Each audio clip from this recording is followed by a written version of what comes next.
ನಮಸ್ಕಾರ ಸ್ನೇಹಿತರೆ. ನರೇಂದ್ರ ಮೋದಿ ಅವರು ಬಿಹಾರ್ ಚುನಾವಣೆಯನ್ನ ಗೆದ್ದ ಸಂದರ್ಭದಲ್ಲಿ ಕಾರ್ಯಕರ್ತರನ್ನ ಉದ್ದೇಶಿಸಿ ಭಾಷಣ ಮಾಡ್ತಾ ಇರೋ ಸಂದರ್ಭದಲ್ಲಿ ಒಂದು ಮಾತನ್ನ ಹೇಳಿದ್ರು. ಅದೇನು ಅಂತ ಹೇಳಿದ್ರೆ, ಸದ್ಯದಲ್ಲೇ ಕಾಂಗ್ರೆಸ್ ಪಕ್ಷ ಇಬ್ಬಾಗ ಆಗ್ತಾ ಇದೆ ಅಂತೇಳಿ ಹೇಳಿದ್ರು. ಬೇರೆ ಇನ್ಯಾರಾದ್ರೂ ಹೇಳಿದಿದ್ರೆ ಇದನ್ನ ನಾವು ಸೀರಿಯಸ್ ಆಗಿ ತಗೊಳ್ಬೇಕಾದಂತ ಅವಶ್ಯಕತೆ ಇರಲಿಲ್ಲ.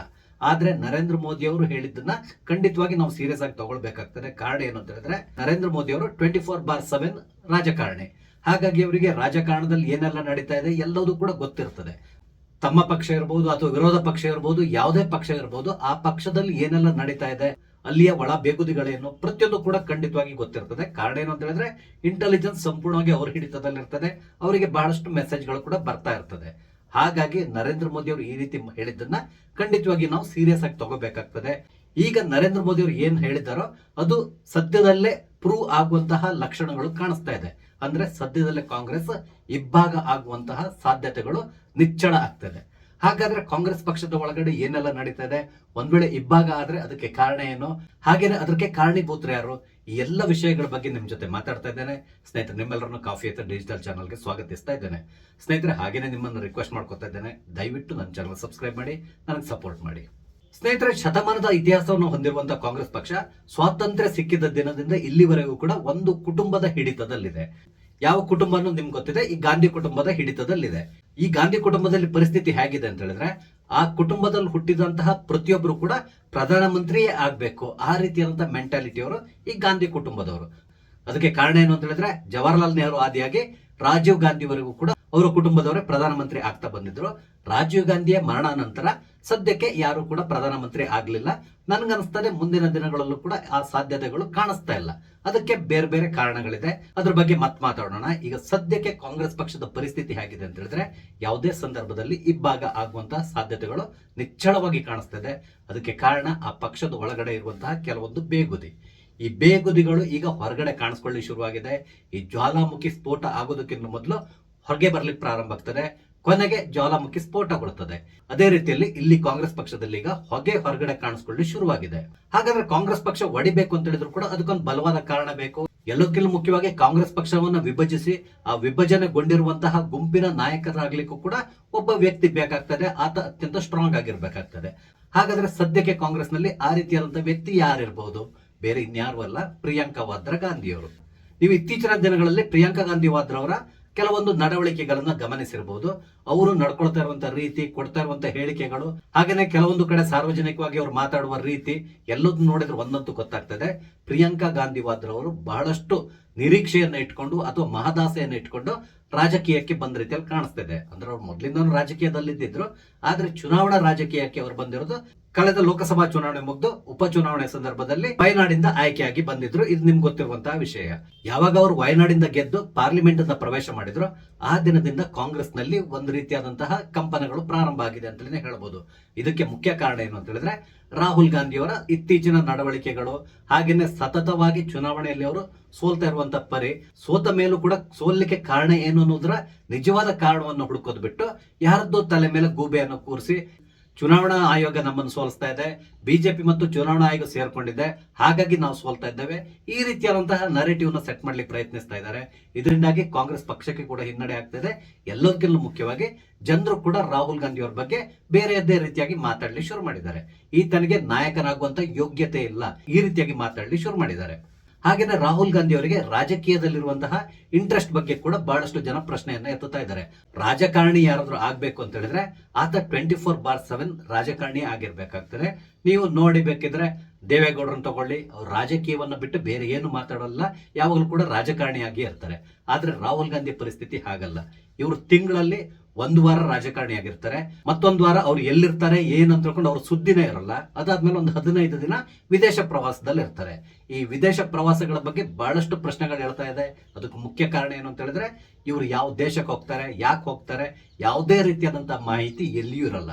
ಕೆಲ ಸಂದರ್ಭಗಳಲ್ಲಿ ಮಾತ್ರ ಅವರು ಇಂಥ ದೇಶಕ್ಕೆ ಹೋಗ್ತಾರೆ, ಇಂಥ ಕಾರಣಕ್ಕಾಗಿ ಹೋಗ್ತಾರೆ, ಇವರ ಪ್ರೋಗ್ರಾಮ್ ಹೀಗಿದೆ, ಈ ರೀತಿಯಾಗಿ ಬರ್ತದೆ. ಅಂದ್ರೆ ಮೊನ್ನೆ ಜರ್ಮನಿಗೆ ಹೋದ್ರು, ಜರ್ಮನಿಗೆ ಹೋಗಿರೋ ಮೊದಲೇ ಅವ್ರು ಹೀಗೆಲ್ಲ ಮಾಡ್ತಾರೆ ಅಂತಕೊಂಡು ಹೇಳ್ಕೊಂಡು ಬರ್ತಾ ಇದ್ರು. ಬಟ್ ಅಲ್ಲಿ ಹೋದ್ಮೇಲೆ ಬೇರೆ ಬೇರೆದಾದಂತ ಡೆವಲಪ್ಮೆಂಟ್ ಗಳು ನಡೆದಿದೆ, ಅದ್ರ ಬಗ್ಗೆ ನಾನು ಮಾತಾಡೋದಿಲ್ಲ. ಈಗ ಸದ್ಯಕ್ಕೆ ರಾಹುಲ್ ಗಾಂಧಿ ಅವರ ಪರಿಸ್ಥಿತಿ ಹೇಗಿದೆ ಅಂತ ಹೇಳಿದ್ರೆ, ಅನಿವಾಸಿ ಲೀಡರ್ ಆಫ್ ಅಪೋಸಿಷನ್ ಆಗ್ಬಿಟ್ಟಿದ್ದಾರೆ. ಭಾರತದಲ್ಲಿರೋದು ಅವರು ಅತ್ಯಂತ ಕಮ್ಮಿ ಅಂತಲೇ ಹೇಳ್ಬೋದು.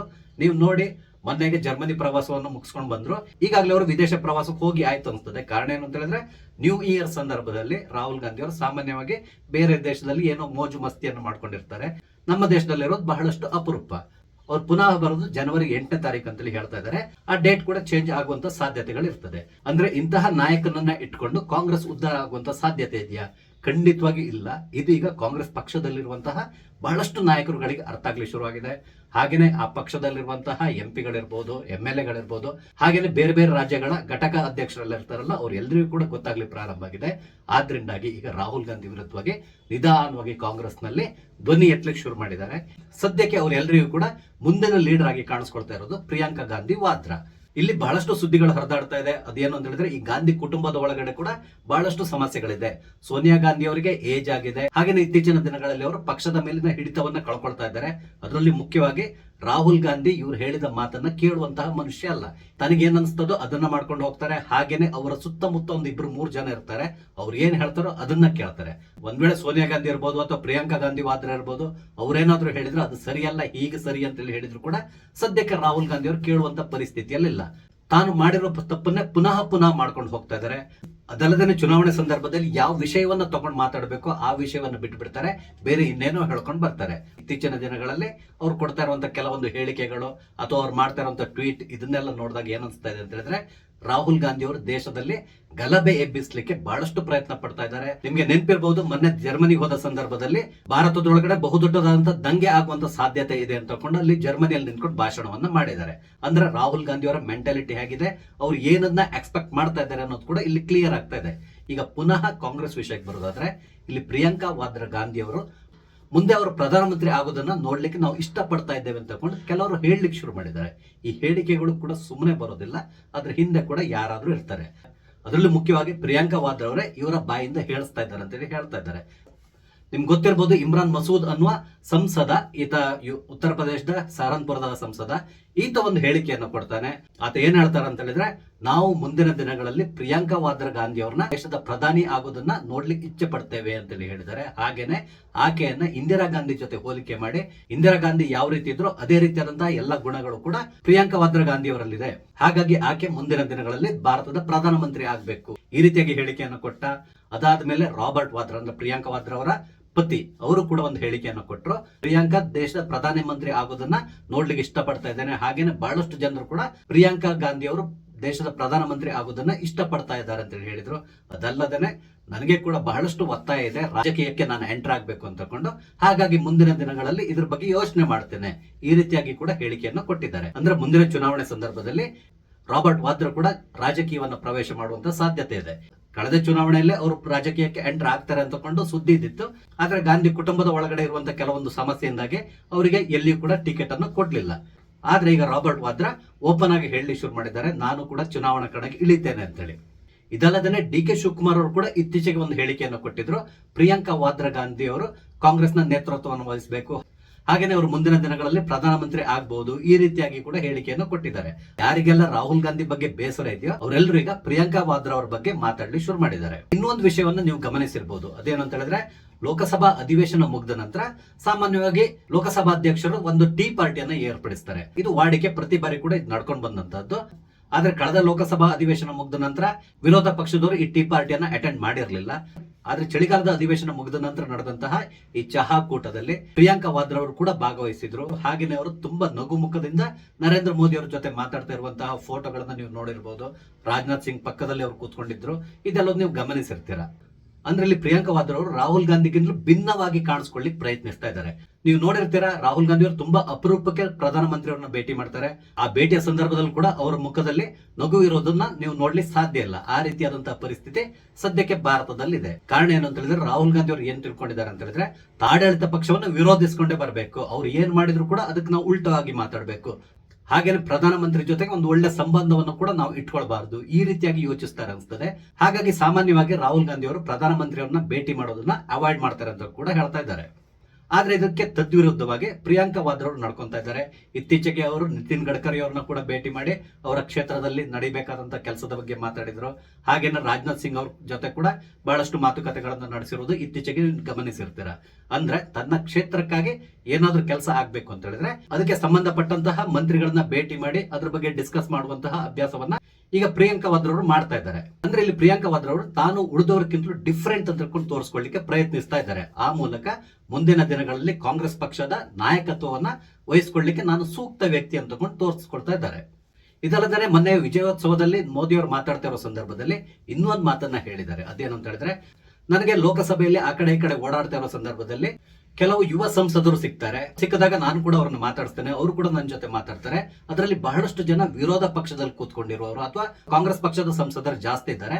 ಅವರು ಪ್ರತಿ ಬಾರಿ ಕೂಡ ನನ್ನ ಹತ್ರ ಕಂಪ್ಲೇಂಟ್ ಮಾಡ್ತಾ ಇದ್ದಾರೆ, ನಮಗೆ ಇಲ್ಲಿ ಮಾತಾಡುವಂತ ಅವಕಾಶವನ್ನೇ ಲೋಕಸಭೆಯಲ್ಲಿ ಕೊಡ್ತಾ ಇಲ್ಲ. ಪ್ರತಿ ಬಾರಿ ಲೋಕಸಭಾ ಅಧಿವೇಶನ ಕಳೆದ ಸಂದರ್ಭದಲ್ಲಿ ನಮ್ಗೆಲ್ರಿಗೂ ಒಂದು ಸಂದೇಶ ಕೊಡ್ತಾರೆ, ಅಧಿವೇಶನವನ್ನ ಸುಸೂತ್ರವಾಗಿ ನಡೀಲಿಕ್ಕೆ ಬಿಡಬಾರ್ದು, ಅಧಿವೇಶನದುದ್ದಕ್ಕೂ ನಾವು ಘೋಷಣೆಗಳನ್ನ ಕೂಗಬೇಕು, ಆ ಮುಖಾಂತರ ಸದನವನ್ನ ನಡೆಸಲಿಕ್ಕೆ ನಾವು ಅಡ್ಡಿಯನ್ನುಂಟು ಮಾಡಬೇಕು, ಈ ರೀತಿಯಾಗಿ ನಮ್ಗೆ ಹೇಳ್ತಾರೆ. ಹಾಗಾಗಿ ಅವ್ರು ಹೇಳುವ ಮಾತನ್ನ ನಾವು ಕೇಳಬೇಕಾಗ್ತದೆ, ನಾವು ಕೂಡ ಗಲಭೆ ಮಾಡ್ಕೊಂಡೆ ಕೂತ್ಕೊಳ್ಬೇಕಾಗ್ತದೆ. ಇದರಿಂದಾಗಿ ನಮ್ಗೆ ಸಮಸ್ಯೆ ಉಂಟಾಗ್ತದೆ. ನಮ್ಮ ಕ್ಷೇತ್ರದ ಸಮಸ್ಯೆಗಳ ಬಗ್ಗೆ ಲೋಕಸಭೆಯಲ್ಲಿ ನಮ್ಗೆ ಮಾತಾಡ್ಲಿಕ್ಕೆ ಅವಕಾಶ ಸಿಗ್ತಾ ಇಲ್ಲ. ಕೆಲವರಿಗೆ ಮಾತ್ರ ಅವಕಾಶ ಕೊಡ್ತಾ ಇದ್ದಾರೆ, ಉಳಿದವ್ರು ಯಾರಿಗೂ ಕೂಡ ಲೋಕಸಭೆಯಲ್ಲಿ ಮಾತಾಡ್ಲಿಕ್ಕೆ ಅವಕಾಶ ಕೊಡ್ತಾ ಇಲ್ಲ. ಇದರಿಂದಾಗಿ ನಮ್ಮ ಕ್ಷೇತ್ರವನ್ನ ಅಭಿವೃದ್ಧಿ ಪಡಿಸಲಿಕ್ಕೆ ನಮ್ಮ ಕೈಲಿ ಸಾಧ್ಯ ಆಗ್ತಾ ಇಲ್ಲ. ಈ ರೀತಿಯಾಗಿ ಕೂಡ ಅವಲತ್ಕೊಂಡಿದ್ದಾರಂತೆ. ಅಂದ್ರೆ ಕಾಂಗ್ರೆಸ್ ಪಕ್ಷದಲ್ಲಿರುವಂತಹ ಬಹಳಷ್ಟು ಸಂಸದರು ರಾಹುಲ್ ಗಾಂಧಿ ಅವರು ವಿರುದ್ಧವಾಗಿ ಮಾತಾಡಲಿ ಶುರು ಮಾಡಿದ್ದಾರೆ. ಈಗ ಅಲ್ಲಿ ಮಾತಾಡ್ತಾ ಇದ್ದಾರೆ. ಮುಂದಿನ ದಿನಗಳಲ್ಲಿ ಇವರೆಲ್ಲರೂ ಕೂಡ ಪ್ರಿಯಾಂಕಾ ವಾದ್ರಾ ಅವರ ಪರವಾಗಿ ನಿಂತು ಸದ್ಯದಲ್ಲೇ ಕಾಂಗ್ರೆಸ್ ಪಕ್ಷವನ್ನು ಒಡೆದುಕೊಂಡು ಹೊರಗಡೆ ಬರುವಂತಹ ಸಾಧ್ಯತೆಗಳು ಕೂಡ ಇರ್ತದೆ. ಹಾಗೇನೆ ಪ್ರಿಯಾಂಕಾ ವಾದ್ರಾ ಅವರು ಕೂಡ ಬಹಳಷ್ಟು ಆಕ್ಟಿವ್ ಆಗಿದ್ದಾರೆ. ಮುಂದಿನ ದಿನಗಳಲ್ಲಿ ತಾನು ಏನ್ ಮಾಡ್ಬೇಕು ಅನ್ನೋದನ್ನ ಬಹಳಷ್ಟು ಜನರ ಜೊತೆಗೆ ಚರ್ಚೆ ಮಾಡ್ತಾ ಇದ್ದಾರೆ. ಅದರಲ್ಲಿ ಪ್ರಮುಖವಾಗಿ ಇತ್ತೀಚೆಗೆ ಪ್ರಶಾಂತ್ ಕಿಶೋರ್ ಅವ್ರನ್ನ ಭೇಟಿ ಮಾಡಿ ಬಹಳಷ್ಟು ಚರ್ಚೆಯನ್ನ ನಡೆಸಿದ್ದಾರೆ.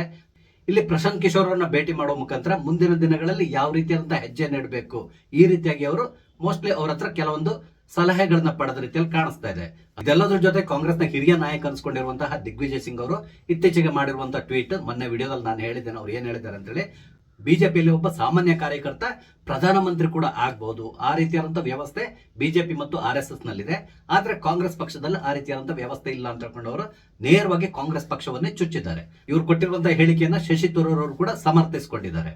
ಓವರ್ ಆಗಿ ಹೇಳಬೇಕು ಅಂತ ಹೇಳಿದ್ರೆ ಕಾಂಗ್ರೆಸ್ ಪಕ್ಷದಲ್ಲಿ ಸದ್ಯಕ್ಕೆ ಪರಿಸ್ಥಿತಿ ಯಾವ ರೀತಿ ಇದೆ ಅಂತ ಹೇಳಿದ್ರೆ, ಒಂದ್ ವೇಳೆ ರಾಹುಲ್ ಗಾಂಧಿ ಅವರನ್ನ ನಂಬಿಕೊಂಡು ನಾವು ಕಾಂಗ್ರೆಸ್ ಪಕ್ಷದಲ್ಲಿ ಉಳಿದ್ರೆ ಮುಂದಿನ ಚುನಾವಣೆಯಲ್ಲಿ ಕೂಡ ನಾವು ಸೋಲ್ತಾ ಹೋಗ್ತೇವೆ. ಹಾಗಾಗಿ ನಾವು ರಾಜಕೀಯ ಅಸ್ತಿತ್ವವನ್ನೇ ಕಳ್ಕೊಂಡು ಬಿಡ್ತೇವೆ. ಯಾವುದೇ ರಾಜಕಾರಣಿ ಆಗ್ಲಿ ಆತ ಸತತವಾಗಿ ಗೆಲ್ಲಿಕ್ ಪ್ರಯತ್ನಿಸ್ತಾ ಇರ್ತಾನೆ. ಒಂದ್ ವೇಳೆ ಆತ ಸತತವಾಗಿ ಸೋತ್ರೆ ರಾಜಕೀಯದಿಂದನೇ ಆತ ದೂರ ಸರಿಬೇಕಾದಂತಹ ಪರಿಸ್ಥಿತಿ ಬರ್ತದೆ. ಹಾಗಾಗಿ ಸದ್ಯಕ್ಕೆ ಈಗ ಕಾಂಗ್ರೆಸ್ ನಲ್ಲಿ ಯಾವ ರೀತಿ ಆಗಿದೆ ಅಂತ ಹೇಳಿದ್ರೆ, ರಾಹುಲ್ ಗಾಂಧಿಯನ್ನು ನಂಬಿಕೊಂಡ್ರೆ ನಮ್ಮ ರಾಜಕೀಯ ಭವಿಷ್ಯವೇ ಸಂಪೂರ್ಣವಾಗಿ ಮಂಕಾಗಿ ಹೋಗ್ತದೆ. ಆದ್ರಿಂದಾಗಿ ನಾವು ಕಾಂಗ್ರೆಸ್ ನಿಂದ ಹೊರಗಡೆ ಹೋಗ್ಬೇಕು. ಇಲ್ಲ ಅಂತ ಹೇಳಿದ್ರೆ ಕಾಂಗ್ರೆಸ್ ನಲ್ಲಿ ಬೇರೆ ಯಾರಾದ್ರೂ ನಾಯಕತ್ವವನ್ನು ವಹಿಸ್ಕೊಂಡ್ರೆ ಅವ್ರ ಜೊತೆ ನಾವು ನಿಲ್ಬೇಕು. ಈ ರೀತಿಯಾಗಿ ಅವ್ರು ಯೋಚನೆ ಮಾಡಲಿ ಶುರು ಮಾಡಿದ್ದಾರೆ. ಅವ್ರೆಲ್ರಿಗೂ ಈಗ ಆಶಾಕಿರಣವಾಗಿ ಕಾಣಿಸ್ಕೊಳ್ತಾ ಇರೋದು ಪ್ರಿಯಾಂಕಾ ವಾದ್ರಾ. ಹಾಗಾಗಿ ಇವರೆಲ್ಲರೂ ಕೂಡ ಈಗ ಪ್ರಿಯಾಂಕಾ ವಾದ್ರಾ ಅವರಿಗೆ ಜೈ ಅಂತೇಳಿ ಕೂಗ್ಲಿ ಶುರು ಮಾಡಿದ್ದಾರೆ. ಇತ್ತೀಚಿನ ದಿನಗಳಲ್ಲಿ ಸೋನಿಯಾ ಗಾಂಧಿ ಅವರಿಗೂ ಅನ್ಸ್ಲಿಕ್ಕೆ ಪ್ರಾರಂಭ ಆಗಿದೆ. ಒಂದ್ ವೇಳೆ ಕಾಂಗ್ರೆಸ್ ಪಕ್ಷವನ್ನ ಈ ಎಡಬಿಡಂಗಿ ನಾಯಕರಾದಂತಹ ರಾಹುಲ್ ಗಾಂಧಿ ಅವರು ಕೊಟ್ರೆ ಖಂಡಿತವಾಗಿ ಪಕ್ಷವನ್ನು ಮುಳಿಸ್ಬಿಡ್ತಾನೆ. ಆದ್ರಿಂದಾಗಿ ಆದಷ್ಟು ಬೇಗ ಕಾಂಗ್ರೆಸ್ ಪಕ್ಷವನ್ನ ಪ್ರಿಯಾಂಕಾ ವಾದ್ರಾ ಅವರ ಕೈಗೊಪ್ಪಿಸ್ಲಿಕ್ಕೆ ಇವರು ಪ್ರಯತ್ನ ಪಡ್ತಾ ಇರೋ ರೀತಿಯಲ್ಲಿ ಕಾಣಿಸ್ತಾ ಇದೆ. ಆದ್ರೆ ಇದಕ್ಕೆ ರಾಹುಲ್ ಗಾಂಧಿ ಅವರು ಖಂಡಿತ ಒಪ್ಪಲಿಕ್ಕಿಲ್ಲ. ಕಾರಣ ಏನು ಅಂತ ಹೇಳಿದ್ರೆ, ರಾಹುಲ್ ಗಾಂಧಿ ಅವರ ಸುತ್ತಮುತ್ತ ಕೆಲವು ವ್ಯಕ್ತಿಗಳಿದ್ದಾರೆ. ಅವ್ರ ಕೆಲಸ ಏನು ಅಂತ ಹೇಳಿದ್ರೆ ಬೆಳಗಿಂದ ಸಂಜೆವರೆಗೆ ರಾಹುಲ್ ಗಾಂಧಿ ಅವರು ಜೈಕಾರ ಹಾಕೊಂಡಿರೋದು, ರಾಹುಲ್ ಗಾಂಧಿ ಏನ್ ತಪ್ಪು ಮಾಡಿದ್ರು ಕೂಡ ನೀನ್ ಮಾಡೋದು ಸರಿ ಅಂತ ಹೇಳ್ಕೊಂಡು ಹೇಳ್ಕೊಂಡು ಹೋಗೋದು. ಈ ರೀತಿ ಮಾಡೋ ಮುಖಾಂತರ ರಾಹುಲ್ ಗಾಂಧಿಯನ್ನು ಕೂಡ ದಾರಿ ತಪ್ಪಿಸ್ತಾ ಇದ್ದಾರೆ. ಆ ಮುಖಾಂತರ ತಮ್ಮ ಬೇಳೆಯನ್ನ ಬೇಯಿಸ್ಕೊಳ್ತಾ ಇದ್ದಾರೆ. ಇಂಥವರಿಗೆ ರಾಹುಲ್ ಗಾಂಧಿಯೇ ಕಾಂಗ್ರೆಸ್ ಪಕ್ಷದ ಸರ್ವೋಚ್ಚ ನಾಯಕ ಆಗಿರ್ಬೇಕು ಅನ್ನುವ ಆಸೆ ಇದೆ. ಅಂತವ್ರು ಖಂಡಿತವಾಗಿ ಪ್ರಿಯಾಂಕಾ ವಾದ್ರಾ ಅವರಿಗೆ ಕಾಂಗ್ರೆಸ್ ಪಕ್ಷದ ನೇತೃತ್ವವನ್ನು ಕೊಡೋದನ್ನ ವಿರೋಧಿಸ್ತಾರೆ. ಆ ಸಂದರ್ಭದಲ್ಲಿ ಕಾಂಗ್ರೆಸ್ ಪಕ್ಷದ ಒಳಗಡೆ ಬಹುದೊಡ್ಡದಾದಂತಹ ಕಾನ್ಫ್ಲಿಕ್ಟ್ ಆಗುವಂತ ಸಾಧ್ಯತೆ ಇರ್ತದೆ. ಕಾಂಗ್ರೆಸ್ ಪಕ್ಷ ಖಂಡಿತವಾಗಿ ಇಬ್ಬಾಗ ಆಗಿಯೇ ಆಗ್ತದೆ. ಇದೇನು ನಾಳೆನೇ ನಡೀತದೆ ಅಂತ ತಿಳ್ಕೊಬೇಡಿ. ಆದ್ರೆ 2026 ಕೊನೆ ಒಳಗಡೆ ಖಂಡಿತವಾಗಿ ಇದು ಘಟಿಸ್ತದೆ. ಕಾರಣ ಏನಂತ ಹೇಳಿದ್ರೆ 2026ರಲ್ಲಿ 5 ರಾಜ್ಯಗಳಲ್ಲಿ ಚುನಾವಣೆ ಇದೆ. ಈ ಚುನಾವಣೆಯ ಫಲಿತಾಂಶ ನೇರವಾಗಿ ರಾಹುಲ್ ಗಾಂಧಿ ಅವರ ನೇತೃತ್ವದ ಮೇಲೆ ಪರಿಣಾಮವನ್ನ ಬೀರ್ತದೆ. ಹಾಗಾಗಿ ಮುಂದಿನ ವರ್ಷದ ಕೊನೆ ಒಳಗಡೆ ಕಾಂಗ್ರೆಸ್ ಪಕ್ಷದಲ್ಲಿ ಏನ್ ಬೇಕಾದ್ರೂ ಆಗ್ಬಹುದು. ಯಾವುದಕ್ಕೂ ನಾವು ಕಾದ್ ನೋಡೋಣ. ಸ್ನೇಹಿತರೆ, ನಿಮ್ಗೆ ಏನಂತಾರೆ? ಕಾಂಗ್ರೆಸ್ ಪಕ್ಷ ಇಬ್ಬಾಗ ಆಗ್ತದ ಅಥವಾ ಈಗಿರುವ ಪರಿಸ್ಥಿತಿಯಲ್ಲಿ ಮುಂದುವರಿತದ? ನಿಮ್ಮ ಅನಿಸಿಕೆಗಳನ್ನ ದಯವಿಟ್ಟು ಕಮೆಂಟ್ ಮುಖಾಂತರ ತಿಳಿಸಿ. ಹಾಗೇನೆ ಇಲ್ಲಿ ಹಂಚ್ಕೊಂಡಂತ ವಿಷಯ ನಿಮ್ಗೆ ಇಷ್ಟ ಆದ್ರೆ ಲೈಕ್ ಮಾಡಿ, ಶೇರ್ ಮಾಡಿ. ದಯವಿಟ್ಟು ನನ್ನ ಚಾನಲ್ ಸಬ್ಸ್ಕ್ರೈಬ್ ಮಾಡಿ. ನಮಸ್ತೆ, ಜೈ ಹಿಂದ್.